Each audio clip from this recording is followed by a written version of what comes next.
Audio Jungle.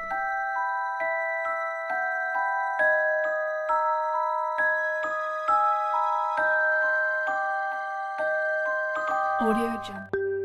Audio Jungle. Assalamualaikum warahmatullahi wabarakatuh. Selamat datang kembali di channel Uduk-Uduk. Audio Jungle. Candi merupakan bangunan sisa zaman klasik Hindu-Buddha. Mula-mula, bangunan ini dianggap sebagai bangunan pemakaman. Pendapat ini awalnya dilontarkan oleh Raffles dalam bukunya History of Java, yang selanjutnya diikuti oleh arkeolog lain seperti Brumons, Lemans, Bejevet, sampai dengan Stutterheim. Dr. Stutterheim berpendapat bahwa candi adalah monumen pemakaman di mana abu jenazah raja disimpan dalam peti batu atau peripih yang diletakkan di sumuran atau lubang dalam bilik candi. Di atas sumuran itu didirikan arca perwujudan raja yang bentuknya disesuaikan dengan agama yang dianut oleh sang raja, apakah Hindu atau Buddha. Ada kepercayaan bahwa raja adalah titisan dewa, sehingga saat meninggal akan kembali menjadi dewa penitisnya. Meski raja telah meninggal, rakyat kala itu tetap dapat berhubungan dengan raja melalui media bangunan suci yang dikenal sebagai candi. Dengan begitu, selain sebagai makam, candi juga berfungsi sebagai bangunan suci tempat pemujaan. Apabila rakyat ingin mengadakan interaksi dengan raja, maka diadakan upacara pemujaan di candi tersebut. Namun sebelum melanjutkan video ini, kami ingatkan bagi Anda yang belum subscribe ke channel Uduk-Uduk untuk tekan tombol subscribe dan juga tombol loncengnya, agar Anda mendapatkan notifikasi dari video terbaru kami selanjutnya. Audio Jungle.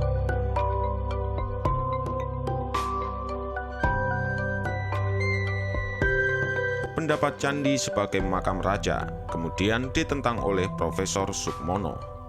Candi menurutnya bukanlah tempat makam raja atau meletakkan abu jenazah raja, karena tak ada bukti di dalam peripih ada abu jenazah dimanapun di seluruh kawasan Nusantara ini, tak terkecuali dengan Candi Jawi. Audio Jungle.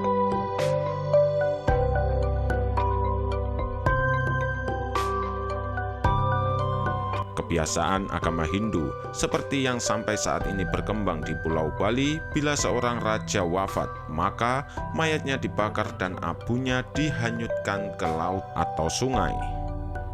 Kebiasaan menyimpan sebagian atau seluruh abu jenazah di candi atau pura tidak pernah ditemukan.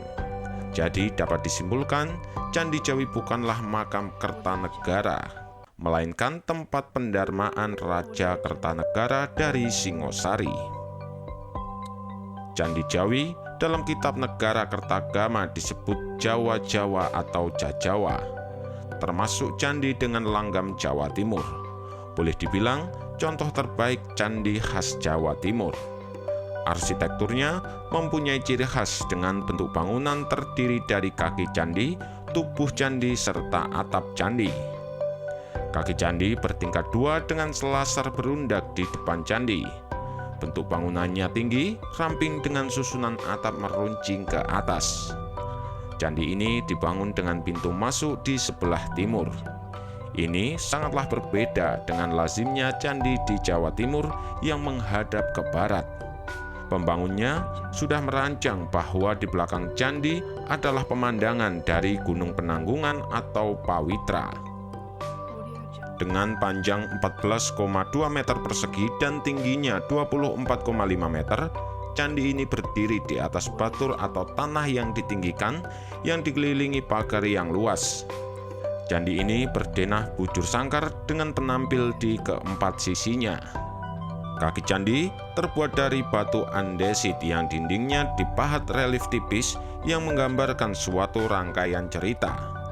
Walaupun identifikasi ceritanya belum jelas, namun para ahli memperkirakan urutan cerita sesuai dengan jalan Pradaksina atau candi di sebelah kanan saat dilewati.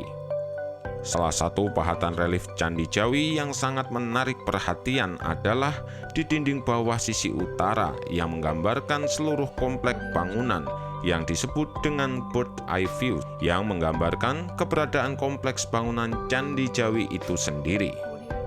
Bird eye view semacam landscape yang jika zaman modern ini bisa diperoleh dengan menggunakan pesawat drone.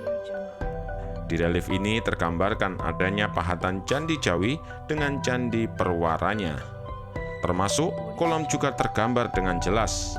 Adanya pahatan relief kaki-kaki bersorban atau tekes di dinding Candi Jawi memunculkan tafsiran relief ini termasuk cerita Panji. Di sekitar candi terdapat kolam dengan panjang 54 meter, lebarnya 3,5 meter dan mempunyai kedalaman 2 meter, yang terbuat dari bata merah dengan ketebalan tembok kolam sekitar 0,9 meter.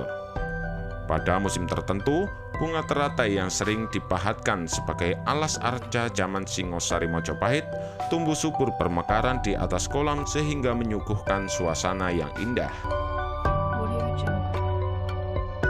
Tubuh candi yang ramping terbuat dari susunan batu putih atau tufa dengan relung-relung di keempat sisinya. Tiap relung dihias kepala kala sebagai ambang atas. Di depan relung timur ada tangga naik. Di kanan kiri relung ini ada relung yang ukurannya lebih kecil. Sebuah bingkai atau sapu persegi mendatar nampak melilit di tengah tubuh candi. Di atas tubuh candi berjajar pilaster-pilaster. Makin ke atas semakin kecil. Di belakang candi ada susunan bangunan yang sudah runtuh. Bentuknya mirip dengan gapura bentar yang terbuat dari bata merah. Apakah ini pintu masuk ke Candi Jawi atau pintu masuk ke bagian lain kompleks candi? Sampai saat ini belum jelas keberadaannya. Kemudian ada jajaran lis mahkota yang makin mengecil membentuk susunan atap. Di tengah lis ada sudut-sudutnya yang diberi hiasan artefik berukir berupa hiasan mata satu. Diperkirakan relung Candi Jawi dulunya berisi arca Ardanari, Durga, Siwaguru, Kanesa, Mahakala, dan Nandiswara. Beberapa arca ini kabarnya saat ini tersimpan di Museum Tantular Sidoarjo. Bahkan arca Jogodolo di Surabaya konon dulunya berasal dari Candi Jawi ini. Atap candi bertingkat 3, puncaknya berbentuk kubus yang di atasnya terdapat stupa atau genta. Bentuk kubus menggambarkan agama Hindu, sedangkan stupa menggambarkan agama Siwa Buddha. Tak heran, banyak yang menyebutkan Candi Jawi adalah contoh khas bangunan suci perpaduan Hindu-Buddha di tanah Jawa. Seperti halnya tubuh candi, atap juga didominasi oleh batu putih. Adanya perbedaan jenis batuan candi.